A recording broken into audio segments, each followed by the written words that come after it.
Douglas Carswell in the house. Welcome to the County Line congregation. Welcome back. Douglas, I appreciate you taking the time this morning to come join us. So, Mississippi Center for Public Policy.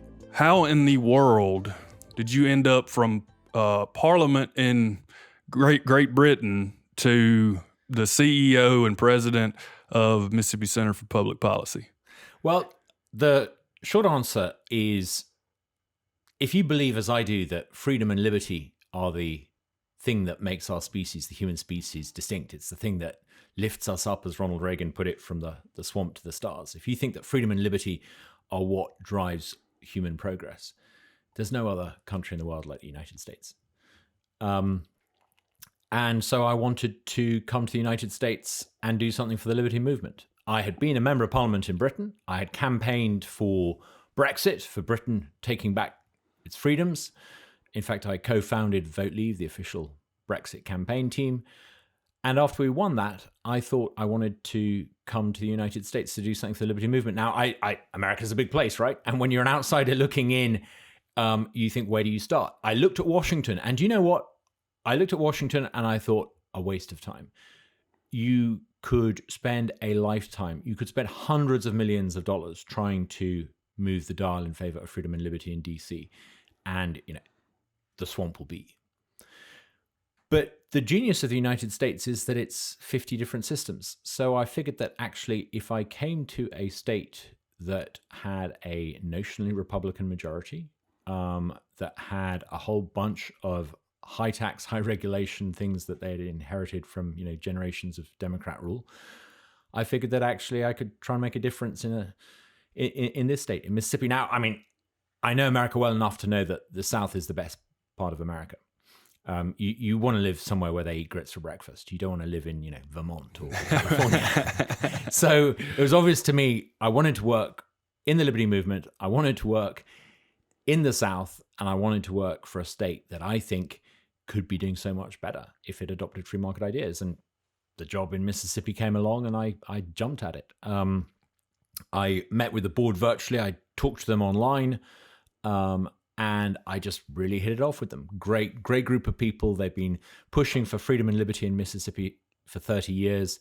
But the truth is, Mississippi is often 50th out of 50, right? It's correct. It's often bottom of the class. It's bottom of the class because, if I'm honest with you, sometimes Mississippi is run like a European state. It's high tax, high regulation, lots of government boards and commissions cluttering up downtown Jackson. If we can make Mississippi less European and more American, Mississippi won't be 50th for much longer. It's so interesting that you lay it out like that, because if you talk to the average Mississippian, they would probably argue that they are one of the most American states. In what areas do you see the highest taxation that you speak of in regards to Mississippi being run like a European state? Well, take, for example, work. In many European countries, you need a permit to work. You need a license to work. You need a George III type figure to say it's okay for you to earn a living. Mm-hmm. In America, you shouldn't have to do that. In America, you fought a revolutionary war to say, hang on, it's none of anyone else's business to tell me what I can and can't do. Yet here in Mississippi, an enormous number of jobs, everyday jobs, need a permit and a license in order to do. Now, I get it. If I get on an airplane, I want to know that the pilot has got a license. Right. If I go in for surgery, I want to know that the surgeon has been licensed. But, do you really need a license to earn a living cutting someone's hair? Now, you can see from the hair on my head, I don't often need the services of a barber. But if I did need the services of a barber, I think I would take my chances with an unlicensed barber. Why do you need permits and permissions for everyday occupations? It's a European way of running a state. It's one of the reasons why Mississippi has been held back. You need permits for many things. We are surrounded here in Mississippi by states that have done incredibly well. Look at Tennessee. How many young Mississippians do you speak to who say they want to go to Nashville? Right? Too many. How many young Mississippians do you meet who want to go to Austin in Texas? Too many. What does Tennessee and Texas have? No income tax. No income tax. Exactly. We need to get rid of the income tax. We need to get rid of it completely. Now, we cut it down to a flat 4%. That's great. That's progress. but we need, if we want to join that Southern success story, for 30, 40 years, states like Texas, Florida, Tennessee, South Carolina, North Carolina, Georgia, they've been thriving. They've been thriving because they've cut taxes and deregulated. We could be part of that Southern success story if we get rid of the regulations that are holding us back. Some would argue in favor of those licenses and the fees and all that comes with having to obtain those permits for those, like barbers or what have you. If we were to deregulate that and say we do take chances on professions such as barbers that don't have licenses, the state depends on that revenue to a certain extent. And I would say probably because our tax base is so distraught, for lack of a better word. Do you think that would have a positive impact on the revenue or a negative impact? The rationale for maintaining these permits and licenses is not that they generate large volumes of revenue for the state. I mean, they just don't. Okay. The argument put forward is that the customer needs to know that the people doing these jobs have been certified. Again, that's just baloney. That's the kind of argument George III would be saying if he was running America today. The real reason why we keep these licenses is because the people who've already got them want to keep out cheap competitors. If you look at occupational licensing, it's largely a racket. It's a scam. It's what you might call an aristocracy of certified professionals using regulation to keep out cheap competition. I see. One of the things that the governor, I think to his great credit, has done, this is Tate Reeves, he signed into law a bill that we had been pushing for universal occupational licensing recognition. This means for 27, I think it is, different professions, if you've got a certification and a license in a different state, you can automatically apply to get a license and get it here in Mississippi. Now, that hasn't led to a flood of people coming in from outside, but what it has done is caused Mississippians, particularly young Mississippians, to turn around and say, hey, hang on, why am I having to take several hundred hours of nonsensical training to get a permit when some guy from Alabama can come in and get one right away? So it's creating this downward pressure on certification. And I think there's one area of certification that really needs to be addressed, and that is particularly teachers. If you have a small monopoly of certification for teachers in the hands of state officials, and they often tend to be terribly woke, and they often tend to be, prone to left-wing thinking, it infects the whole public school system. So I think there are not just good economic reasons to get rid of restrictive licenses. I think we need to end the monopoly for certification for teachers as well. Yeah, I agree with that, because what's happening in the teaching profession is they're steadily lowering the standard required to become a teacher because there's such a shortage. And so effectively it's a restraint and causing a backlog or a restraint, for lack of a better word, when people are trying to get licensed to become educators, because the license is not serving the purpose that it was intended to. They're steadily having to lower the bar because they're trying to make it easier and more appealing for more people to become teachers. When you study hard and get a CPA, it's a quality control, isn't it? You're a certified CPA. That means you can be trusted to do the books for someone. You can be trusted to do their tax returns and all the rest of it. It should be similar when you're a certified and approved licensed teacher. The problem is you've got a monopolistic system of approval for teachers in particular.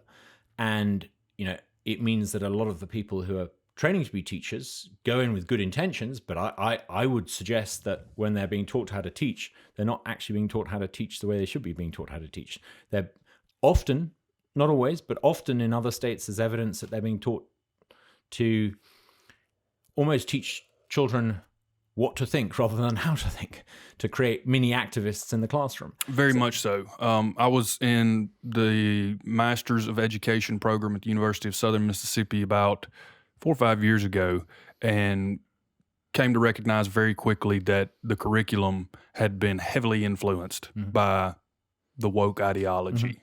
Books such as White Like Me. Are you familiar with that book? No. It's about a gentleman originally from Nashville, I believe, and moved to New Orleans, and basically the entire book.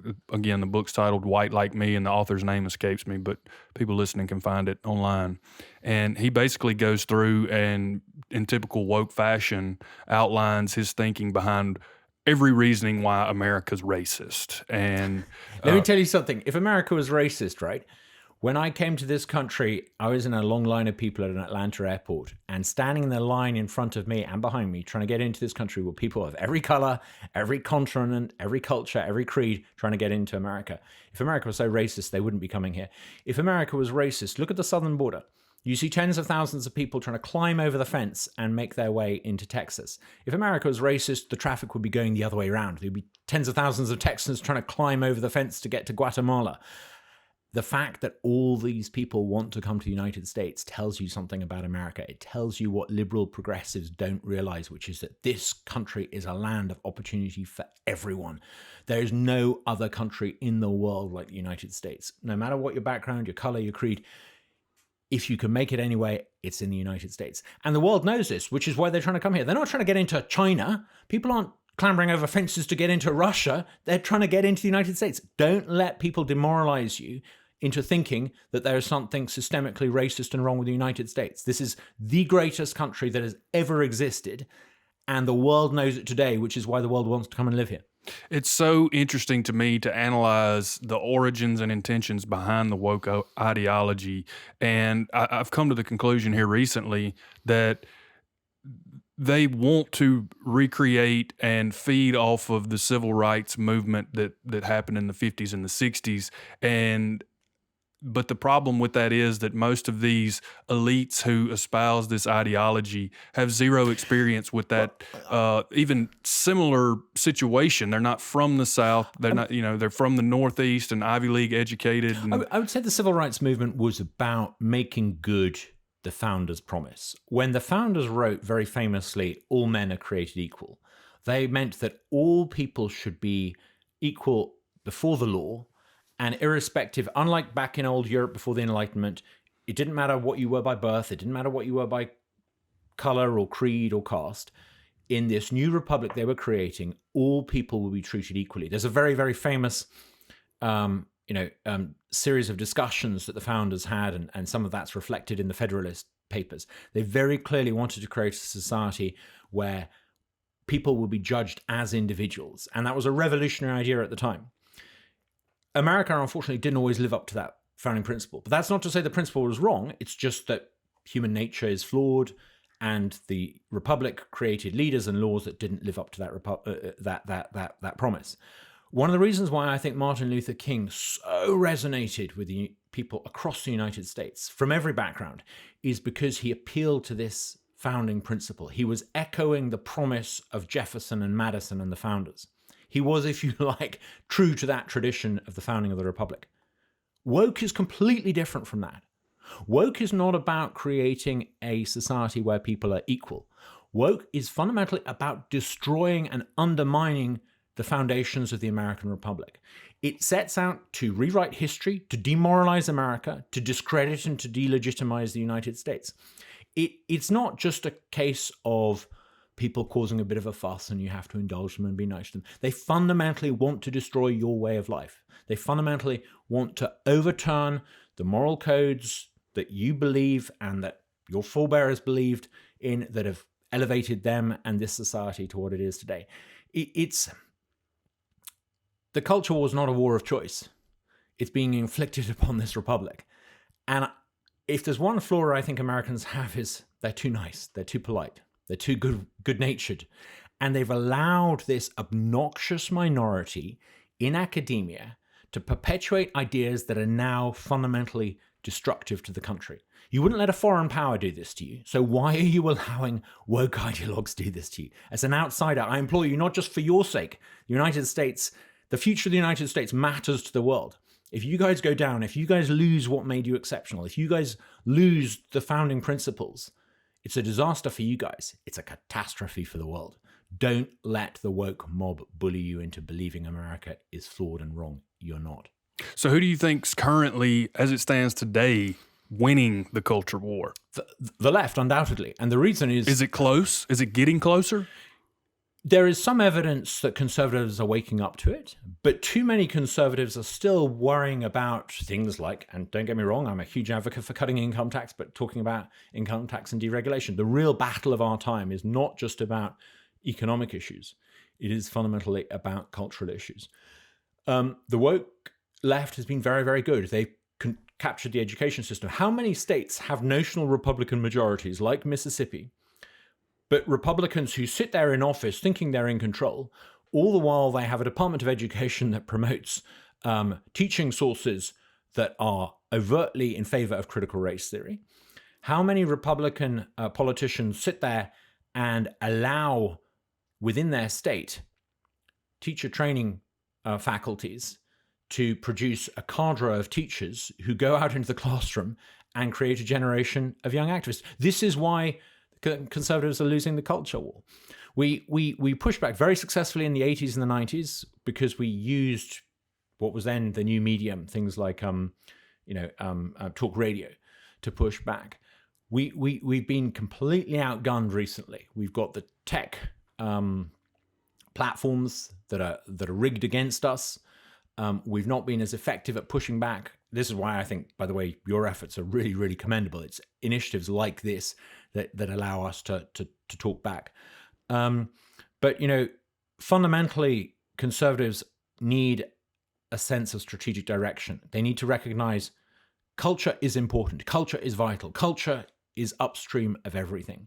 And if you don't fight back in the culture war, you're going to lose everything ultimately. And we need to understand, we need to stop being so defensive. Every time we get into an argument with the left, there's a fear, particularly in the South, given the history, that if the other lot characterize us as somehow being bigoted or racist, we have to surrender. No, there's nothing extreme or racist about believing that all people are created equal. There's nothing bigoted or racist about believing that positive discrimination is discrimination and therefore morally wrong. There's nothing bigoted or racist about believing that the United States is a great example of how to live your life, how countries could organize themselves. There's nothing bigoted or racist about believing that Western culture has produced the pinnacle of human achievement. These things, I think, need to be said and they need to be articulated, and we need to stop apologizing for it. It does worry me that Republicans or conservatives in general are lacking in the awareness of what woke is and how it has impacted our country over, a long history. It's just coming to the surface now, as you well know, but it has infiltrated our educational institutions, academia, media particularly. My worry is more so than Republicans being aware are people that call themselves Democrats or liberals. I think they have to recognize and begin to separate themselves from that obnoxious minority that you alluded to. Absolutely. Stop and ask yourself a question. Jimmy Carter, I think, was a good US president. He wasn't a brilliant president. Personally, if I was around, I would have favored Reagan. But I think Jimmy Carter was a good man. Jimmy Carter's type of Democrat Party was a party full of good, decent patriots. Even, and not all of your listeners will agree with this, I would even say actually Bill Clinton, not his wife, but Bill Clinton was a decent politician. Oh, I think so too. I think he balanced the books. He accepted Wisconsin's model of welfare reform. I think Bill Clinton, if you're going to have a Democrat in office, you can't, you could do a lot worse than Bill Clinton. I think he was a good president. What happened to that Democrat Party? What happened to the Democrat Party? It's been hijacked. I know. Democrats need to ask themselves, at what point, as Jordan Peterson famously puts it, at what point do they go too far? At what point do they say, hang on, if you believe in equal treatment for all people, you can't be in favor of affirmative action. If you believe in feminism, you can't support having biological males invade women's spaces. At what point do decent Democrats say enough? At what point does the party of Jimmy Carter say, we're not going to become the party of, AOC? And I think they lack leadership in that regard. I think the closest thing they have to it is Joe Manchin. And, who knows what he's going to do? Do you think he's going to run? I just don't know. There's what's his name? Robert Kennedy. But, I rather think some of the people we've just mentioned, they're good, decent people and they're interesting figures. But the fact that their chances of actually being in charge of the Democrat Party are almost nil kind of explains the problem. Right. And so that's an interesting conversation when we talk about the presidential election cycle that's coming up and how that will play out on the Democratic side. I do not believe, regardless of what Democrats say, that Joe Biden will ultimately be on the general election ticket. I just don't know. I mean, sometimes, I don't get me wrong, don't misunderstand me. I believe in the United States, and I teach my daughter, she's a Brit, she came over with me, I teach her that she should respect whoever is in the office of the President of the United States. Not because as a family we might agree or disagree with them. I mean, we don't get a vote, we're foreigners. But simply, we're guests in a country, and it's part of the US system, it's part of the US Constitution, and if people in the United States have voted for this person to be the president, you need to show them a certain degree of respect. And so I don't go for any of that, smearing Joe Biden stuff. I think for a civil republic to survive, people need to show some respect to whoever is duly elected to the highest office. But all that said, I just sometimes wonder if the incumbent president is up to it in terms of his age. I just, the stresses and strains of the job, I wouldn't be totally surprised if the Democrats come up with a different candidate. I mean, I just can't imagine them, without the pandemic going on, running him and trotting him out there for debates that should be had. Yeah. Appearances that should be made, facing questions that should be answered, and him being able to handle the rigor and the stress of a presidential election campaign. You need that democratic accountability. And I cannot recall the last time I saw Joe Biden taking part in a press conference where he was asked meaningful and meaningful questions. And I think, we need to have that debate. For sure. And it mustn't be a shouting match. I was very, very impressed the other day when I was listening to a little clip of Vivek Ramaswamy, who is running to be president on the Republican ticket. Now, I sat next to Vivek at a lunch. I don't know him particularly well. I know him slightly. I like the guy. What really struck me is that he was asked by a trans activist a question. And rather than shout them down, he answered it honestly, politely, thoughtfully, respectfully. He disagreed with them. And at the end of the exchange, the trans activist and Vivek Ramaswamy both thanked each other and were civil to each other. And it kind of, 30 years ago, that would have been normal. Maybe we need to return to that sort of approach to politics. We need honest, frank answers from people who want the highest office. We need long conversations about these difficult issues.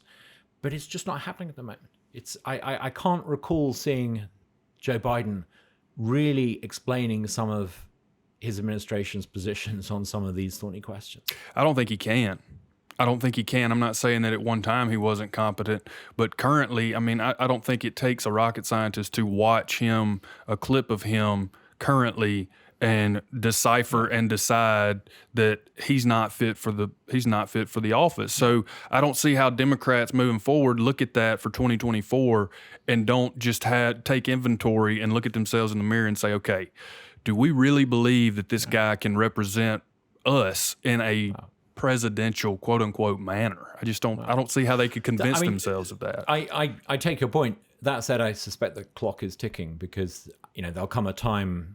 If they're gonna change horses midstream, there comes a time when you got to make the move. Yeah, and so my question becomes, how does the Democratic primary play out? I mean, if it's Kamala, then I think whoever's running against her wins. Yeah, I don't wish to be unkind to her, but I'm just not sure she's a particularly effective politician. I mean, when she ran to be the Democrat candidate, she was singularly unsuccessful and really only revived her career because Joe Biden put her on his ticket. I think Gavin Newsom would perhaps be quite a formidable candidate, not because I think he's run California well. On the contrary, I think California's almost a poster boy of how not to do things. But he's just new. And I think there's a certain, in a contest where you've got two big names representing each of the two parties, I think novelty just is its own virtue. But, I look at the Republicans and I think, I suspect it'll be Donald Trump, and I wouldn't be surprised if it's Donald Trump running with Vivek Ramaswamy as his vice president. I think a lot of people would be happy with that. As it pertains to Donald Trump coming down with the fourth indictment, is this, in your view, are any of these charges legitimate, or is it a witch hunt? This is a really, really, really dangerous moment for the American Republic. I always used to think that, for want of a better term, banana republics were places where people in power persecuted their political opponents. There are countries like Malaysia where the leader of the opposition is constantly facing lawsuits. I didn't think that would ever happen in the United States. And yet now we're clearly seeing prosecutions, politically motivated prosecutions. And I think we should all be very concerned by it. The United States is above that and better than that. Now, that's not to say that someone running for office can't be guilty of criminal offences, but just look at some of the charges that have been brought.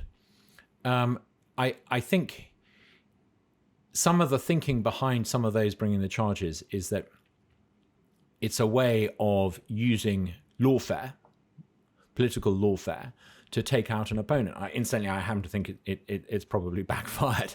I think Trump is probably more popular today as a result of the charges that have been brought against him than he would otherwise be. But it's very worrying. I mean, do we then think that, if there's a change in the White House in a year's time, are we then going to see, the Biden family prosecuted on the basis of what happened to be on one of the Biden family's laptop? I mean, it's a very, very dangerous avenue to go down once you start prosecuting political opponents.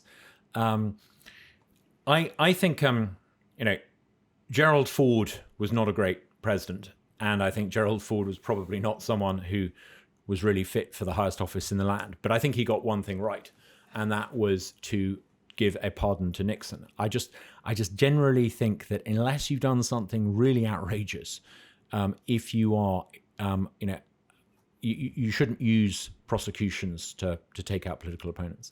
Well, there are things that I do on a daily basis that if a prosecutor wanted to try hard enough, they could spy on me, they could dig, they could find things that I do that are outside of the law.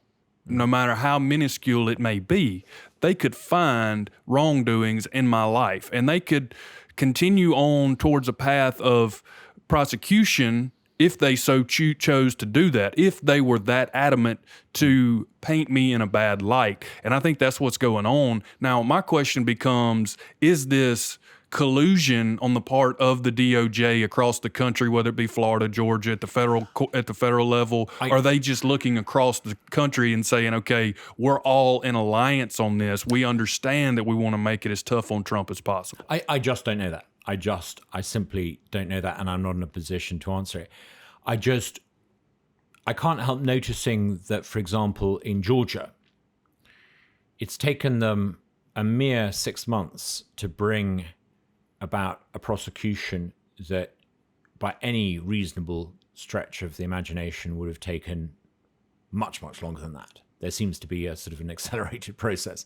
So I don't know if it's a conspiracy, and it doesn't really need to be a conspiracy. You can have, opportunistic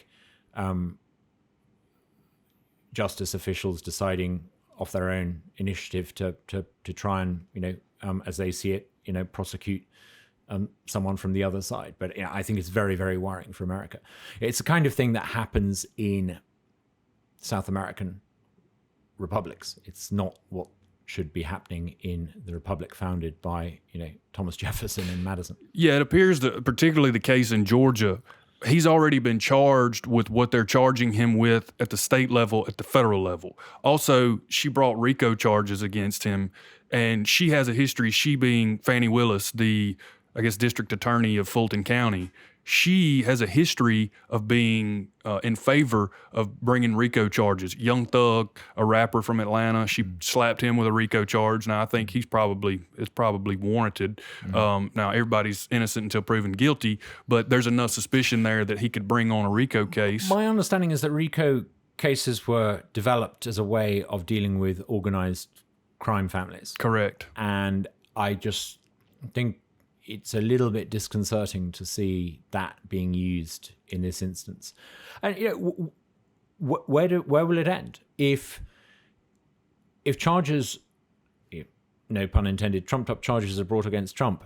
That I can hear it now. I can hear the political opponents of the left saying, come on, let's prosecute the Bidens. Oh, absolutely. And you can't survive as a republic if you stop behaving like that. No, absolutely not. That's childish. I mean, and there's already evidence. There's already evidence since the House has been taken by the Republicans that they're going down that path. Mm-hmm. They are going to try to retaliate. And I'm not particularly in favor of a two-party system. I mean, I understand why it exists, but all things considered, when you consider technology, just the nature of politics now, social media, the two-party system has done more to divide us than unite us. And I think we have got to find a way to see past the red, the blue, the R, the D. Mm-hmm. Mm-hmm. I agree. I can't help noticing, though, that there was a young politician who won and came to national attention and won the nomination of his party by giving a speech that said exactly that. He talked to Barack Obama. He talked about the blue states and the red states and how America shouldn't think of itself as divided by blue states or red states, but all states. Yet since then, I can't think of someone who's done more to at every opportunity divide the blues and the reds, at every opportunity to play the sort of the culture card.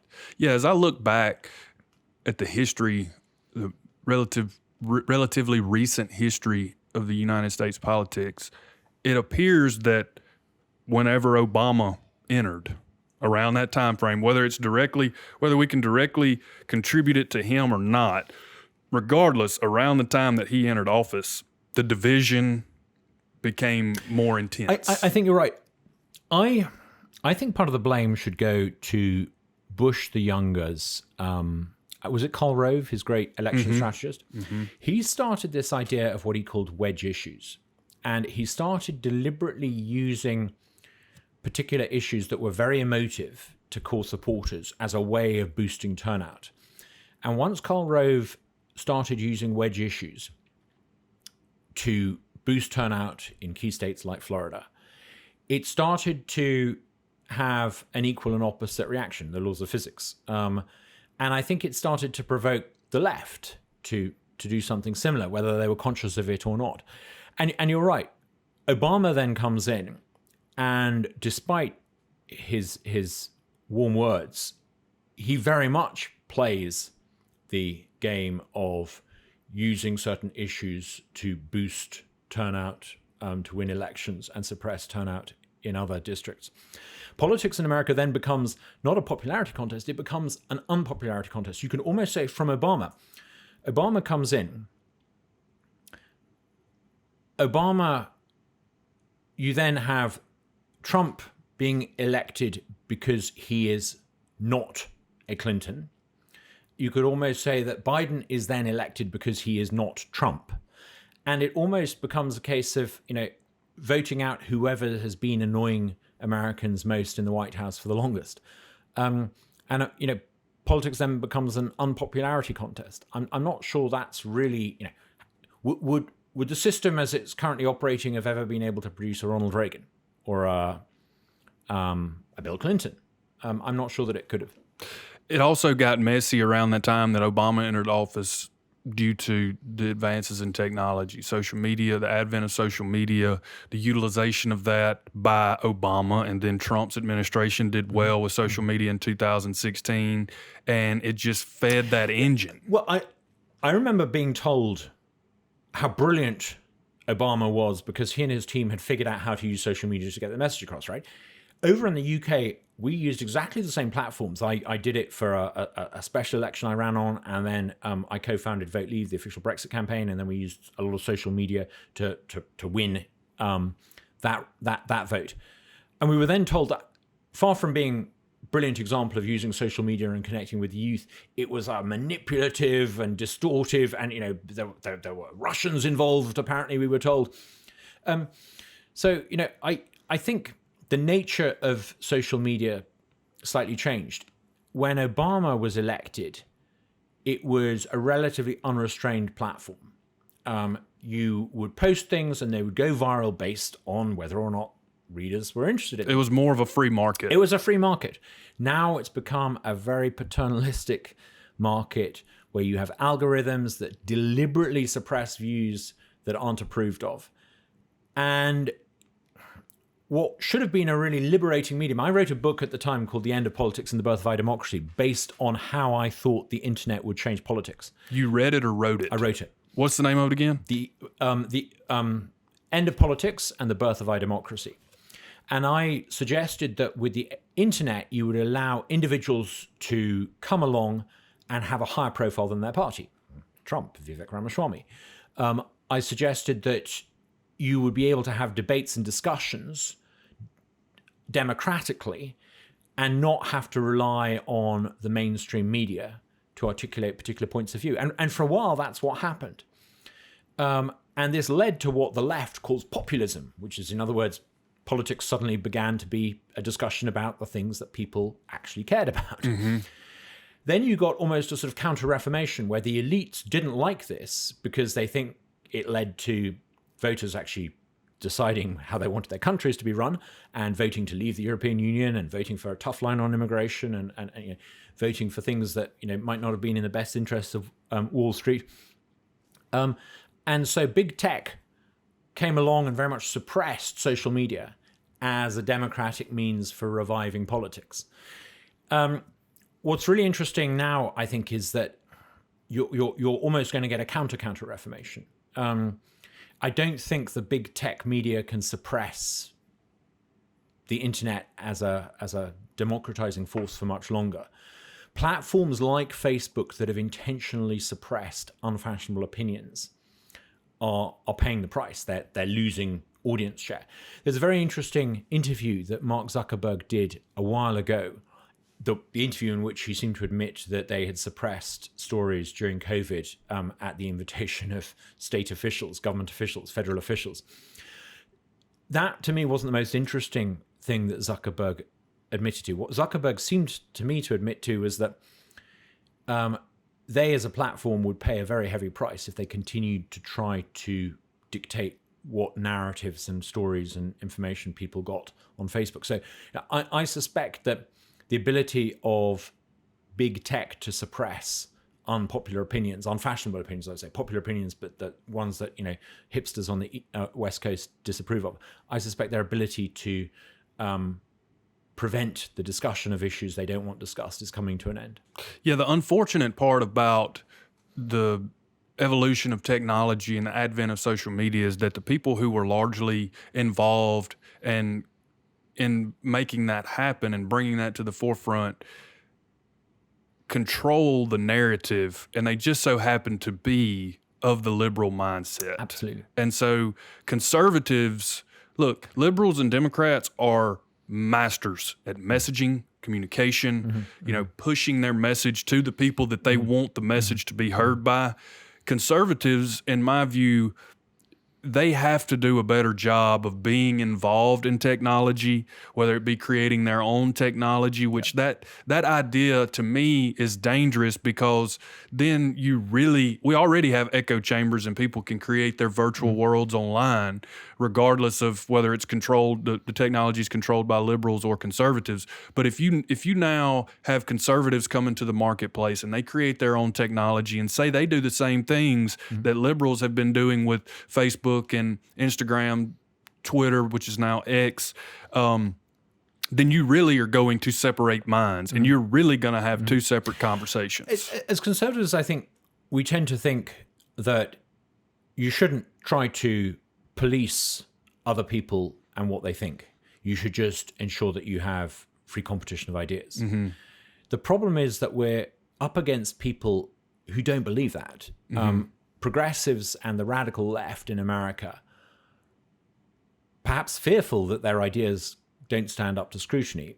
No platform people. They remove the ability for the free competition of ideas on campus. They suppress ideas they don't agree with on social media.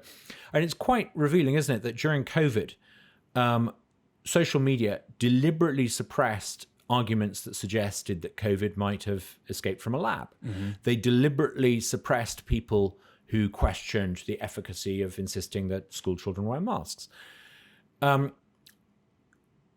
They demonstrated, I think, quite clearly that far from being a space where you could have a free flow of ideas, they were controlled platforms and very biased. It's the bias of the tech elite that sort of determines the parameters of debate. Conservatives, I think some conservatives would say, okay, if people who own a tech platform don't want it to be used for different ideas, that's we can't tell these companies how to run their private business. I certainly think when it comes to universities, we can insist that there is, universities are definitely the public space, public universities. I think we should do far more to insist that there are a variety of different ideas put out there. And, we again, in notionally Republican, notionally conservative states like Mississippi, we often find that the people who run university campuses are almost uniformly left-wing. Yep. We need to do a much, much better job of insisting that you get a genuine diversity of ideas on campus. I had no idea about the infiltration of woke ideology into academia when I was in college, which hasn't been, 10 years ago. And I would find myself in classes. Where was that? I went I started at Mississippi State, had two stints at Mississippi State. I graduated undergrad at Ole Miss, and then I started the education graduate program at Southern Miss, and ultimately decided not to follow through with it because of some of the reasons that I alluded to. But when I started, I had zero idea, in 2012, and then by the time it was 2016, I had recognized what was going on. And it is blatantly obvious, especially if you get in a class like sociology, African American studies, any education course, it is very evident that the woke ideology has influenced that curriculum, the creation of that curriculum. And that's unfortunate because in my mind, I was thinking as a naive child, I'm thinking, okay, well, these are just different ideas that I've never been exposed to, so I'm going to entertain them. And for a short while, I subscribed to them. I thought they were not necessarily the gospel, but I thought I was being educated. I thought I was being enlightened, when all reality, to a certain extent, I was being indoctrinated. I think sociology is particularly, to use a favorite phrase of the left, problematic. I think there's growing evidence that a lot of sociology papers have, all the efficacy of voodoo. Sociology positions itself and presents itself as being a science based on empirical evidence and hard data. But actually, a lot of old papers, sociology papers, that underpin a lot of what is taught in sociological departments and universities have been reassessed and found to be works of fiction. So I'm not sure that sociology is a particularly credible science. I think it's a little bit like macroeconomics today. Macroeconomics is dominated by people who present spreadsheets and data and sums and mathematics. They present themselves as a science, but they're not really. They're not credible. They don't really apply the scientific method to sociology. They don't really do what you need to do in science, which is to run, in effect, the equivalent of clinical trials to test data, to replicate results. An enormous number of papers in sociology have findings that haven't been and can't be replicated by third parties. So I think a lot of sociology is, I would say, intellectually valueless. Yeah, I mean, that's the takeaway that I had largely after taking courses in sociology and then reflecting on them after the fact. Even psychology, to a certain extent, like the labs that they had us do when I was on campus at Mississippi State. Now, again, this has been 10 years ago, so things could have changed. I'm just saying that's the way it. They may That's have the way changed, but not necessarily for the better.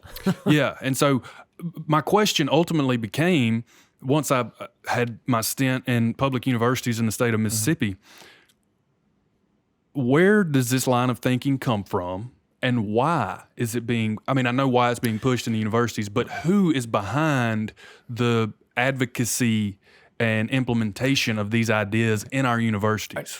A lot of the origins of woke ideology stems from something called postmodernism. Postmodernism is a movement started in France, like many bad ideas. It came out of continental Europe. No, seriously, a lot of the world's most dangerous isms come from Europe. It's no coincidence. It's the English-speaking world that has, on 3 occasions, had to go into Europe to save Europe from the consequences of its own distorted and evil ideologies. Nazism, Marxism, Jacobinism. The postmodernists basically argued that there's no such thing as objective truth. And they also, I think, more consequentially suggested that there's no such thing as the superiority of one culture or one way of life over and above another. They were cultural relativists. And I think a lot of our problems today stem from cultural relativism, a failure to recognize that there are some ways of living that are better than others. So some academics, I think, have been influenced by postmodernism. Some have been influenced by cultural Marxism. What do I mean by cultural Marxism? Marxists used to argue, and still do argue, that you can understand the world by looking at it as a competition between the oppressed and the oppressor. Traditional Marxists would say that it's the capitalists and the bourgeois who exploit the workers. The cultural Marxists come along and say the division is not socioeconomic so much as based on race or gender. And you've got, a hierarchy of oppression with the oppressors on the top, who usually tend to be white and male, and the oppressed on the bottom. Then a slight twist to that, the intersectionalists came along and said there's a sort of intersection of oppression. If you have a particular range of these immutable characteristics that can give you an even more sort of bigged up status as someone who's oppressed or an oppressor. But why is this nonsense so popular in universities? My theory is a lot of it is due to laziness. If you are not very bright and not very industrious and not very hardworking, this woke belief system gives you a ready-made way of sounding more intelligent than you are. You can apply it to history, you can apply it to sociology, you can apply it to economics, you can apply it to pretty much any aspect of academic thinking. I mean, you might think, surely you can't apply these ideas to mathematics or physics, but tragically we're starting to see some of this. So I think it allows tenured professors to look and sound more, cleverer and harder working than they actually are. I think that is it's a convenience to wear it. Why I think the more interesting question is, do administrators in these universities go along with this? Why do they tolerate a faculty that is woke and then apply the same ideas to the administration of the university? Part of it is cowardice. If you are a senior official in a university and someone comes along and says, we've got this diversity and inclusivity program and we're going to apply it, you probably don't look in too much detail at what that actually means in terms of how students are going to be taught, who can be against inclusivity, who can be against diversity. It probably doesn't pay for you to ask too many questions. Why? Because if you're the person who's against diversity and inclusivity, there'll be terrible consequences for your career. So you just kind of, you go along with it. I think also a lot of university administrators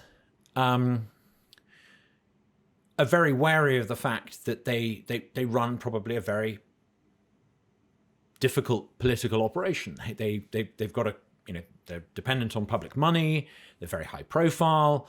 A large number of people around the state have car tags with the university badge on it. Everyone has a view about the university. They don't want to be the university that gets into trouble. And so, you've got faculty pushing these ideas and administrators who don't want to stand up to it. And so inevitably you end up with an American equivalent of the Chinese Cultural Revolution. Mm-hmm. And that's what's happening. It should really concern America because there's this very famous incident in American history, the Salem witch hunts. During the Salem witch hunts, a small group of girls accused decent citizens, this was in New England in the 1690s, a group of hysterical girls accused decent citizens of being witches. And, there were a whole series of trials. I think about 20 people ended up being hanged, or one of them was crushed intentionally by rocks as a form of cruel and unusual execution.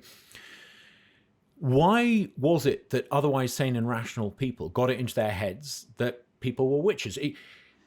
It wasn't the girls whose hysteria was the problem. It was authority failing to stand up to it and say this is nonsense.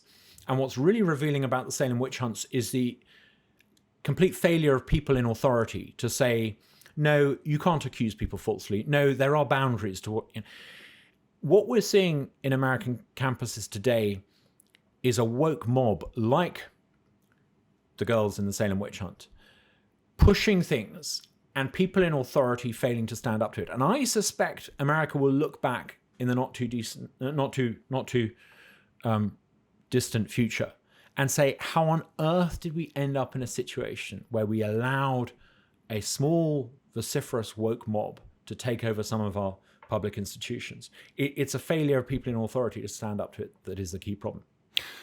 And it's not just a problem in academia. It's a problem, I would argue, even more so in media. I used to think that what we called political correctness on campus was just an indulgence of slightly spoiled young people, and the moment they left university, went into the workplace and started paying tax, they would have to grow up and grow out of these ideas. How wrong I was. In fact, they took those ideas with them into the HR departments of corporate America. They took them into public administration. And you now see it to the point where, when Bud Light decided that they were going to insult their core customers and embrace transgenderism, I had assumed that this was because some very, very clever marketing person had looked at the data and figured out this is a really clever way of selling more beer, right? It turned out that actually the person running the marketing department in charge of this initiative probably had less clue about marketing beer than I did. The danger is that you've had 10, 20 years of woke recruitment policies in corporate America, in the administrative state. And you now end up in a situation where I think you've got genuinely incompetent people in positions of authority, and the consequences of their own incompetence can no longer be, glossed over. I suspect that the incompetence you saw in Bud's marketing campaign is going to be replicated in hundreds of different ways across corporate America in the near future. You're going to see people who think that woke is actually a good idea, do some really, really dumb things based on assumptions that have never been properly tested. It's a very clever tactic on the part of liberals to advocate for the woke ideology, because what it does is it divides the minorities in the country, of all sorts, not just racial minorities, but it divides them and separates them from essentially white males, and has them ridicule and label white males as the oppressor throughout the history of America. But it also in most cases unites those minorities who are the Democrats' target market, and that's how they market themselves. They're basically saying, look, we're going to try to appeal to the outcast or the downtrodden or traditionally downtrodden people of America, and then we will unite those minorities and gain votes that way. I think it's really, really dangerous because, in politics, one thing I've discovered is that everything creates an equal and opposite reaction, and if something happens, you'll create a response to it.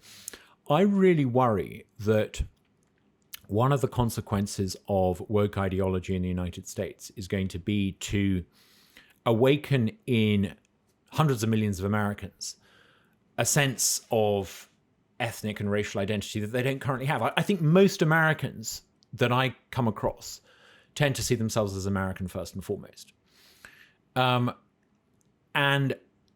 I think there's a real danger that you create the opportunity for charlatans to come along and say, okay, right, if you're going to define us as us on something other than the basis of being American, right, okay, let's embrace that identity, and that I think would be very, very dangerous. The great thing about the United States is that all Americans are created equal. When you have those two great days in America's annual calendar, July the 4th and Thanksgiving, they're an opportunity for people from any background to celebrate the fact that they're here. It doesn't matter whether you've arrived 5 minutes ago like me, or whether you're a descendant of people who are on the Mayflower, or indeed you descended from people who came over the Bering Strait 10,000 years ago. You can all celebrate Thanksgiving and give thanks for being American. If you insist upon Americans seeing themselves as belonging to a particular ethnic group, you undo all of that. You go back to the pre-American, pre-modern idea that we should define ourselves on the basis of birth. How can that be progressive? That is not progressive. That is regressive. So when progressives say that they are pushing for progress, they are not. They are undoing the Enlightenment. They are undoing the thing that makes America work. It is really, really dangerous. Look around the world. Look at the ethnic conflicts that are commonplace in Africa, in parts of Asia. One of the reasons why, look, in Europe, one of the reasons why America works is because it's founded on this very modern idea that everyone, I suspect it's something to do with the Judeo-Christian idea that all of us are created in the image of God. It's this idea that everyone is of equal worth. Once you create a society or public policy based on the idea that you've got a hierarchy, you really do doom the American idea. It is a deeply, deeply dangerous way of thinking. Victor Davis Hanson has a video out describing just what you have described, and essentially saying the same thing, that we are now, after the civil rights movement, which was, in my opinion, and I believe in Victor Davis Hanson's opinion, the pinnacle of equality for all, we started regressing back to separation by ethnic groups, separation by race, because of identity politics. Yeah. When affirmative action was first approved and given the sign-off by the Supreme Court, it may not have actually been the first time, but one of the times about 40 years ago when the Supreme Court said it's okay to discriminate on the basis of race when it comes to admissions. One of the justices of the Supreme Court very famously said, we need to do this for 25 years. And in 25 years' time, the need for us to discriminate in favor of African Americans and discriminate against white Americans, in 25 years, we won't need to do that anymore. And I think a lot of people at the time probably bought into it and thinking, it's a temporary measure. We're equal, but we're going to give our fellow Americans a leg up. A leg up. 40 years later, far from those temporary programs being temporary, they have become embedded and ingrained. And they don't just affect university admissions. Take, for example, the question of how municipal money is used in a city like Jackson. I would have thought that most people living in Jackson, as I do, would want to see their tax dollars used to provide water or sewage or whatever it is based on value for money. But because of affirmative action programs, money is often spent not on the basis of value for money, but on the basis of affirmative action. Contracts have to go to minority-owned companies. That's just one example of the way that this destructive thinking is becoming more and more ingrained in public life in America. What's really exciting, though, is that the Supreme Court recently ruled that affirmative action has no place in the United States. I think we shouldn't just now push ahead to end affirmative action in higher education. We should push ahead to end affirmative action in all areas of public life. Now, some people might say if you do that, you're going to end up with unequal outcomes. You're going to see more, for example, Asian Americans or Korean Americans entering higher education and fewer African Americans. Okay, if that happens, let's address some of the consequences of that. Might it possibly be that the reason why you get different outcomes isn't because of supposedly the institutional racism of the institutions, but because there are other factors that need to be addressed? And if there are other factors that need to be addressed, let's address them. I don't think you do equality any favors by having this system of imposed affirmative action. Yeah, what happens is as we set the bar lower for certain Americans based off of race, we're essentially telling those Americans that they're not as good as the other races that don't have those standards to abide by. I mean, I couldn't even imagine it, but if I was a African-American graduate who had got my degree through hard work, I would be very concerned if anyone thought that I somehow had been given a leg up. It's condescending, it's patronizing, it's un-American. I think affirmative action has been tried for a lot longer than the 25 years the Supreme Court initially thought it should be tried for. It hasn't created the more just and equal society. It's actually been incredibly unjust and unfair, particularly on Asian Americans. It needs to go. But I don't think we should give up on the idea of equality. We need to now have a serious conversation. Okay, it's not the institutional racism of the Harvard's admission system that explains why